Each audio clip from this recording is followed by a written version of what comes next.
Le soleil s'étirait à l'horizon comme un bambin impatient d'explorer la journée qui s'amorce. Et moi, j'essaie d'absorber ce qui arrive. Quelques appels d'amis et parents inquiets, courriels, nouvelles alarmantes. Ben voyons donc, je fais quoi de ma journée, moi, COVID?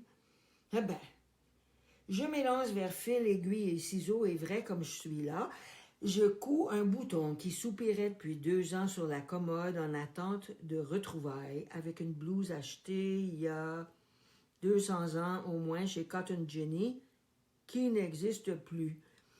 J'aime le coton, je suis bien dans du coton. Grande émotion grâce à toi, COVID. Un bouton de fait. Merci. Enfin, bon, merci quand même. C'était les premiers temps du confinement. Lundi, mardi, vendredi. Parmi les courriels, les farces sont incessantes. À la télé, les nouvelles déprimantes. Des amis perdent un parent âgé. Un nouveau bébé de la famille nous découvre à l'écran. Nous reconnaîtra-t-il dans la vraie vie? Deuxième semaine, une impression de délinquance m'habite alors que ce mardi ou mercredi peut-être, j'aperçois le vélo stationnaire dans un coin de ma chambre. Bon. Un petit effort, je m'élance en pyjama vers la bête. 20 tours, 40, 100 tours, en un rien de temps, nous retrouvons tous deux notre bonne vigueur. Troisième semaine de confinement, on dirait presque ma vie reprend grâce à toi, COVID. Reprend comme quand j'avais 18 ans, 25 ans. Je flâne, je rêve, j'enfile du vieux mou, mes pantoufles, reprends la biographie d'une amie. Et que j'aime ça. Café, céréales, télé, le droit, la presse. Quelle tristesse. Tiens, les mots croisés.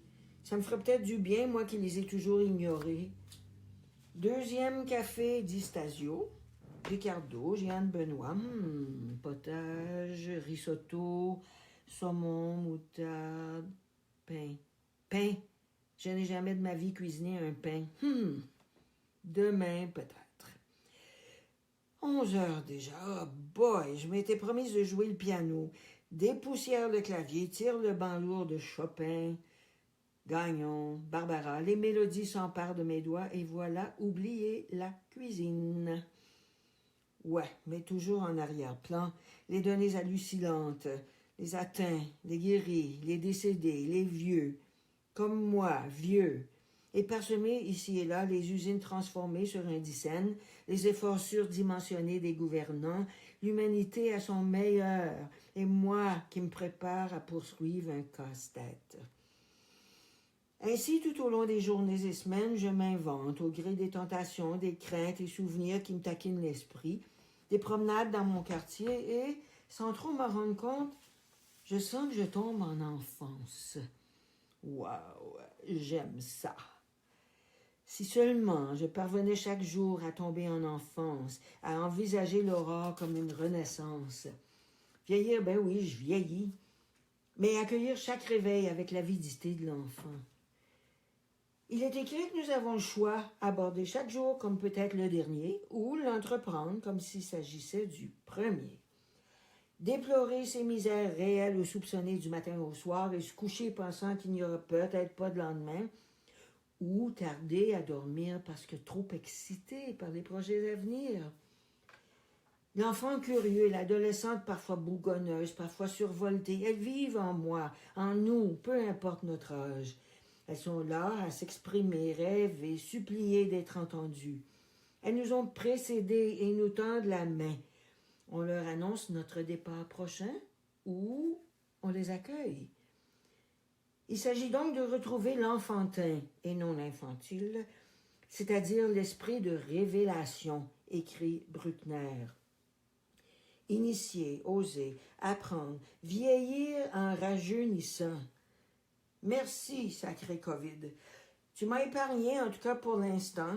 J'ai repris la lecture, redécouvert le jeu, approfondi des relations et ricané longuement grâce au zoom de ce nouveau monde que j'apprivoise petit à petit.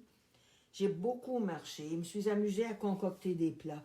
J'accompagne à distance mes amis, parents, travailleurs essentiels et plus que tout, j'ai compris que je suis privilégiée. Je t'accuse, cependant, Covid meurtrier, arrache-cœur, voleur de rêves. Tu bouscules tout, nous laissant suspendus dans un grand vide.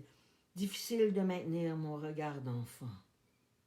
Ceci dit, j'apprécierais encore un peu de confinement. 2 ou 3 autres boutons patientent sur la commode. J'ai pas encore joué à mon goût. Et je dois tenter de me coiffer pour le match de Scrabble virtuel des jeudis. Je veux plus de temps pour réfléchir sur tout. Devant l'épouvantable tragédie que tu nous fais vivre, Covid, je veux mieux apprivoiser l'art de tomber en enfance. Je sens que j'en aurai besoin.